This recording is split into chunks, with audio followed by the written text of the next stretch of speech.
Mga friendship, magluluto na ako ng aking pananghalian. Lagyan natin ng cooking oil, mantika, at magigisa muna tayo. Yan, okay na yan. Marami na ba yan? Konti pa. Ayan, mga di ba, mga friendship. Mantika. Usok na kawali. Ito, nalagyan na natin ang tawag dito, ginger. Yan. Ay, ginger, garlic, bawang. At magigisi tayo, mga friendship. Ito ang una ko itong tanghali. Tanghalian ko. Ako lang mag-isa din. Ayan, nasunog na ang bawang.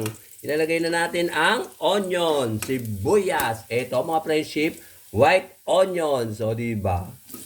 Mali ata yung lagay ko ng ilaw, mga friendship. Ay, sunog na ang bawang. Ano ba yan? Napabayaan ko na mga friendship. Ayan, diba?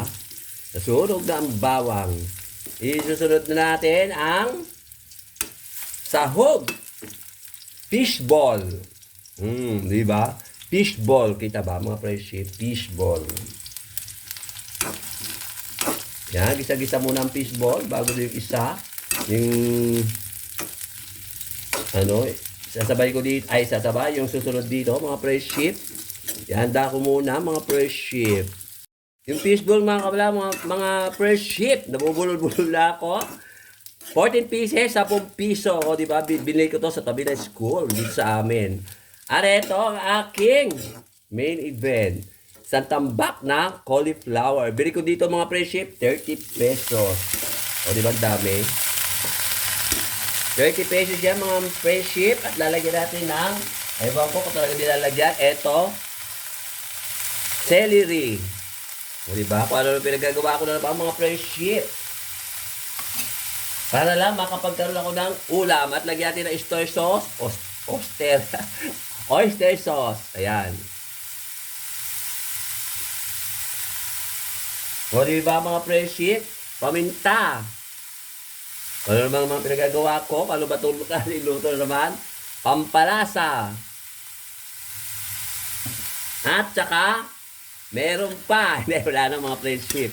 At saka, halu-haluin. O, di ba? Lalaki ng mga tipak-tipak ng cauliflower. Isa ito sa aking mga paborito, mga friendship, ang gulay. O, di ba? Hapo ay tanghalian at hapunan ko na to dahil ako lang naman mag-isa, mga friendship. Ewan ko lang kung darating ngayon si Empanada Boy at dito kasi siya nanananghali pagkatanghali. Kasi pumapasok siya sa school. Ewan ko lang ngayon kung pupunta siya ngayon, mga friendship. Dahil mag-alas 12 na, 11:35 na, wala pa siya. Alas 12 daw labasan nila. Pag wala pa alas 12, hindi na siya pupunta dito. O, diba, mga friendship? Shoutout nga pala kay Ma'am Juby, kay Sir Glenn, at sa mga anak niya, at saka doon sa apo niya.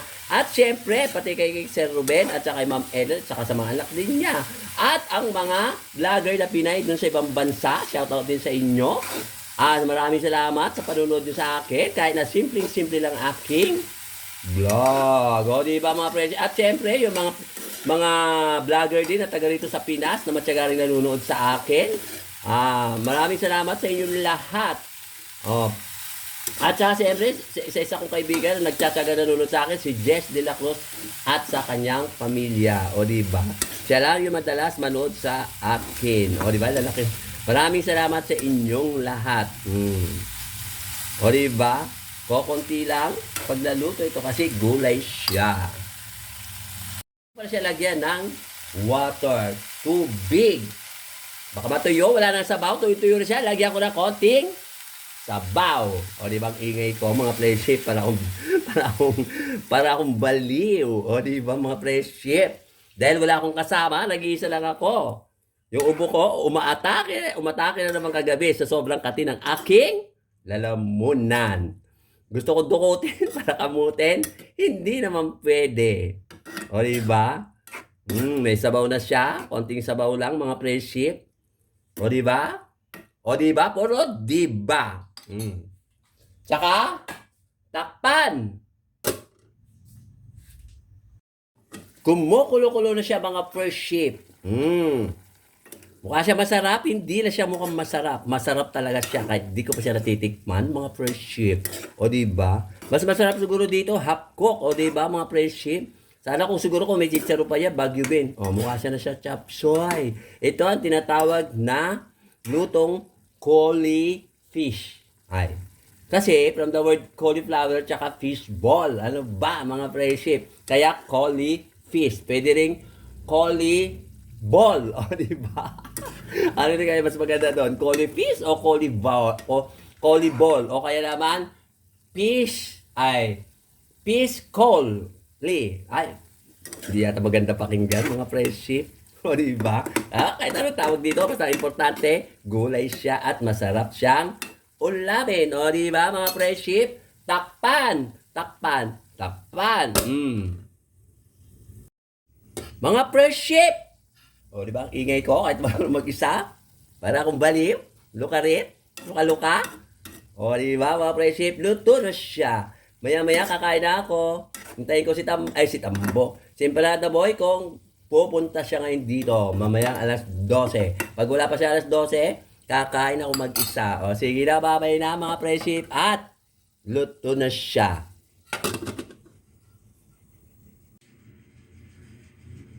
Mga friendship, ito lang aking finished food.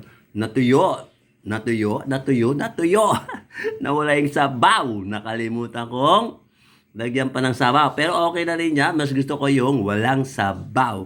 Ano kaya luto dito? Oh, di ba? May tsura nito parang nasunog. Oh, natuyuan siya ng sabaw. Oh, di ba mga friendship? Pero, tsak, masarap siya mga friendship. O, di ba? O sige na, babay na mga friendship. At kakain ako maya-maya. Mga friendship, tanghali na naman kararating ko lang galing sa center at may ginawa kami ng aking mga BSW. Eto, ang lulutuin ko ngayong tanghali uli. Tanghalian, kararating ko lang mga friendship. Lalagyan ko muna ng mantika. Diba mga friendship?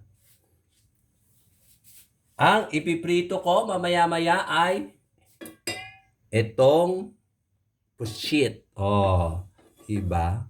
May pusit. Binigay sa akin nung kapitbahay namin. Oh, diba? Dami nagbibigay. Hindi siya lang mag-isa mga friendship.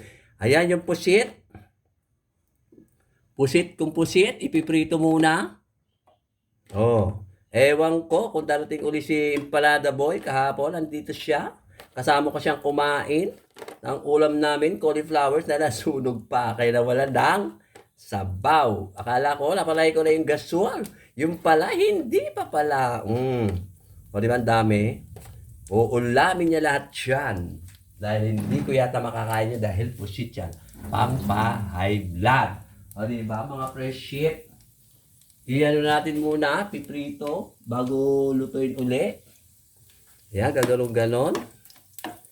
Ay, tawag dito, piprito. At pag naluto, hanguin. At iluto uli. O, diba? Ang lalaki na mga pusit.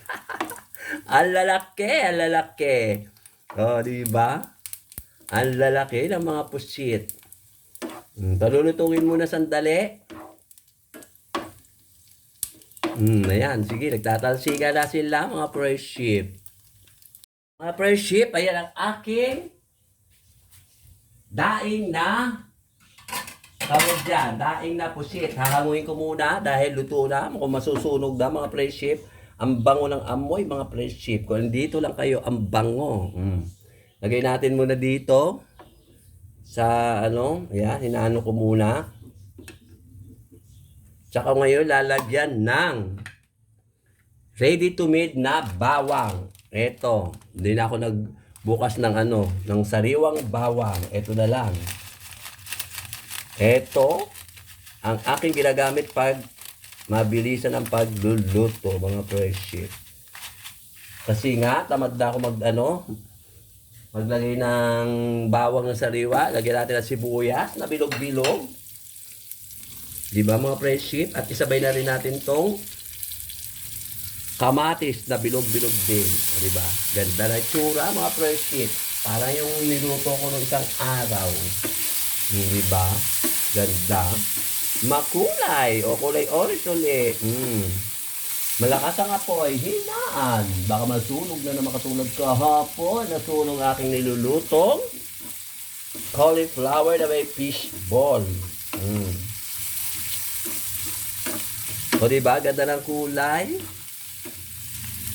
Bilog-bilog siya, hindi square-square. Shoutout nga pala kay Ma'am Juby at kay Sir Glenn at sa pamilya niya at saka kay Sir Ruben at kay Ma'am Ethel saka sa mga anak niya. At syempre yung mga vlogger na taga ibang bansa ng mga Pinoy. Mga Pinoy na mga vlogger na matyagang nanonood sa akin. At saka sa mga tawag dito, mga vlogger din dito sa Pinas na matyagang nanonood sa akin. Shoutout sa inyo lahat. At syempre sa aking kaibigan na si Jess De La Cruz sa pamilya niya at madalas siyang manood sa akin. Pagkagisa, ilalagay na natin ang main event. O, diba? Ilalagay ulit dyan ang kailasa nito, mga friendship. Mukhang maalat siya. Maalat kaya to mga friendship? Ano kaya ang luto ito? Ginisang, ano ba yan? Tawag dyan? Ginisang? Ano? Ginisang kamatis na may pusit. Daing na pusit. O, diba? Ang bango-bango niya mga friendship. Kasi bango ko. Diba? Mas mabango siya. Mas mabango ako kasi yan. Ano siya? Daing siya. Lagyan natin ng konting oyster sauce. O konti lang. Baka mamaya, maalat na siya. Konti lang mga friendship. Tsaka halu-haluin. O, diba? Naging negro ng pusit at ang mga at tsaka yung mga kamatis at sibuyas. First time ko ulit ito ginawa, ang pusit, wala akong magawang ulam, kundi ito. Tingnan natin kung ano lasa mamaya, mga friendship. At lalagyan ng paminta. Paminta! O, diba? Ang ingay ko naman friendship kasi medyo okay na yung aking makating lalamunan. Kaya pag sinumpong, super ubo, katulad kagabi. At lagyan natin ng pampalasa, mga friendship. Ayan. Ano kaya lasa nito pag naluto, mga friendship?